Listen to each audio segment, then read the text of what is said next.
अमन शर्मा जी राजस्थान से। राधे राधे।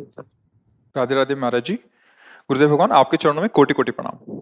गुरुदेव, मनोकामना पूर्ति के लिए देवी देवताओं के मंदिर में सोने चांदी के छत्र उपहार सवामनी करना आदि ठीक है या नहीं? महाराज जी कृपया मार्गदर्शन करें।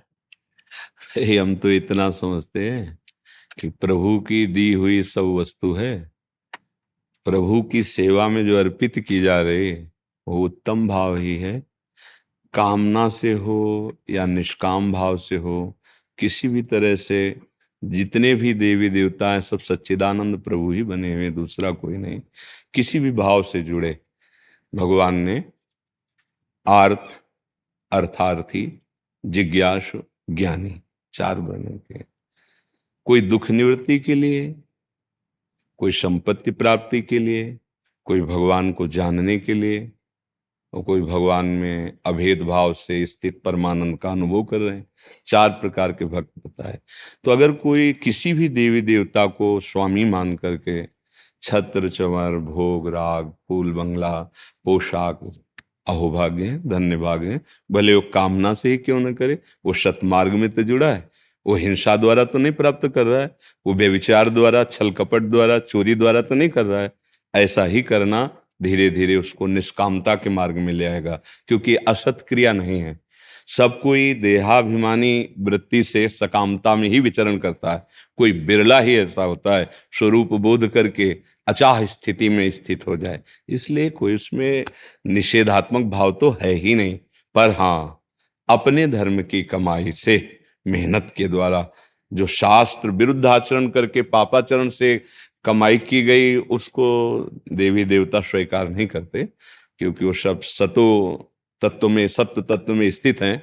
और ये तामसिक राक्षसी वृत्ति द्वारा कमाया गया धन, वो आप माने कि सेवा है, लेकिन वो सेवा नहीं है, वो अर्पित नहीं है। क्योंकि देवी देवता सब भगवत स्वरूप हैं और वहाँ भाव की प्रधानता होती है। आप जो समर्पित कर रहे हैं दैन्य भाव से कि हे प्रभु या हे माँ या किसी भी जो आपने आराध्य माना है, आपकी कृपा से ये जो मिला है वो आपको समर्पित कर रहे हैं आपकी सेवा में, ये भाव तो आ गया। हाँ, लेकिन अगर अधर्माचरण करे, पापाचरण करे, फिर सोचे कि ऐसा, वो पवित्र नहीं करेगा, वो माना नहीं जाएगा आपका। असत वृत्ति द्वारा कमाया हुआ जो धन है, संपत्ति है, वो कभी सद्भाव प्रकट नहीं कर सकता है। इसलिए जो अपनी धर्म की कमाई से ऐसा करते हैं वो प्रणाम योग्य हैं, भले कामना से करते हैं, क्योंकि वो प्रभु से चाहते हैं ना। तो प्रभु कामना भी पूर्ति करते हैं और निष्कामता का ज्ञान भी दे देते हैं। जैसे जैसे प्रभु प्रसाद जो आपको मिला है, तो आपके अंदर उससे वैराग्य उत्पन्न होगा, वो स्वयं ज्ञान देते हैं। जैसे करदम जी महाराज पत्नी प्राप्ति के लिए भगवान की तपस्या की, 10,000 वर्ष भगवान प्रकट हुए, उन्होंने मांगा कि मुझे मेरे अनुरूप पत्नी मिले, तो देवहूति जी प्राप्त हुई उनको। और ये नहीं मांगा कि आपकी प्राप्ति हो, पर भगवान स्वयं अपनी तरफ से कपिल भगवान के रूप में अवतरित होकर उनको सांख्य योग का ज्ञान दिया, परम पद में आरूढ़ होने का मार्ग दिया। तो ऐसे ही जो भगवान से मांगता है तो उसके साथ भगवान की करुणा होती है, जिसके उसके अंदर ज्ञान विज्ञान का प्रकाश होता है। भगवान से किसी भी भाव से जुड़े, देखो, जो भगवान को अपने स्तन में जहर लगाकर मारने के उद्देश्य से गई, उसको परम पद मिला। अगर हम भगवान को प्यार से दूध पिलाते हैं तो वो तो द्वेष, क्रोध, हिंसावृत्ति लेके गई थी। उसे जो यशोदा मैया को गति, वही भगवान ने पूतना को गति दी। शिशुपाल गाली बकता था, तो जैसे वेद का स्तोत्र गाने वाले, निरंतर मनन करने वाले मुनियों की परम गति, वही शिशुपाल की गति है। अघासुर बकासुर ये भगवान के पीड़ा पहुंचाने के भाव से गए, इनका परम पद मिला। तो जो स्वर्ण का आभूषण या जो भावनानुसार अर्पित करते हैं, भले सकाम से, तो क्या उनका पतन हो जाएगा? क्या नहीं।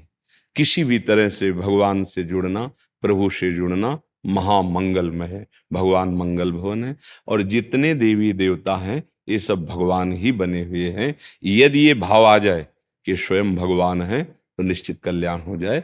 पर जब हम उनको एक सीमित शक्ति के अंतर्गत देखते हैं, कोई देवता है ना, उसकी एक सीमित सीमा है शक्ति की, वो लोकपाल है तो उसकी उतनी ही सामर्थ्य है, लेकिन भगवान महेश्वर हैं, अनंत सामर्थ्यशाली है। तो जब सीमित भाव करके किसी देवता का यजन करोगे तो तुम्हारी तपस्या या तुम्हारी सेवा के अनुसार ही फल मिलेगा। जैसे व्यापारी की दुकान में जब 100 रुपया है तो आपको उतना ही मिलेगा, ऐसे देवी देवताओं के द्वारा जो दिया जाता है वो निहित शक्ति, क्योंकि आपने उनको भगवान नहीं माना।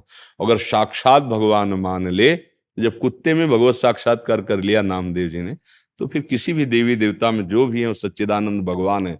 बस फिर वो काली ही कृष्ण दिखाई देने लगेंगी, सब में वही विराजमान है। तो किसी भी भाव से हम भगवत भाव में जुड़े कि साक्षात प्रभु ही, जितना भी चराचर रूप है ये प्रभु ही है, हम कहीं एक जगह मान ले बस बात बन जाएगी।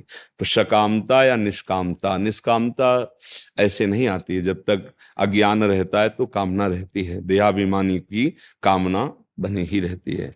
ये अज्ञान गुरु कृपा से नष्ट होता है जब शास्त्र स्वाध्याय, गुरुजनों की आज्ञा में रहना, गुरु प्रदत्त नाम मंत्र उपदेश के अनुसार चलना, तो अहंकार धीरे धीरे उनके चरणों में समर्पित हो जाता है। जहां अहंकार समर्पित हुआ तो तन, वाणी, चिंतन सब बदलने लगता है। फिर जो आनंद की अनुभूति होती है उसी में निष्कामता आती है। निज सुख बिन मन होई कि थीरा, जब तक आत्मानंद का, भगवदानंद का अनुभव नहीं होता तब तक निष्कामता वाणी से भले बोली जाए वो नहीं होती, वो आंतरिक रहती सकामता।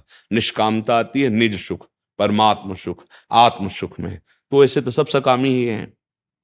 जब तक ब्रह्मबोध नहीं होता या भगवत प्रेम नहीं होता तब तक कामना पिंड नहीं छोड़ती। तो उस कामना को जोड़ दो प्रभु से, फिर ये उनके ऊपर छोड़ दो, पूरा करें कि ना करें। अगर वो पूरा करते हैं तो बड़ी दया है, नहीं पूरा करते तो बड़ी कृपा है, क्योंकि कोई अमंगल होने वाला था मेरी इस कामना से। ये भावना रखनी, समझ गया जी।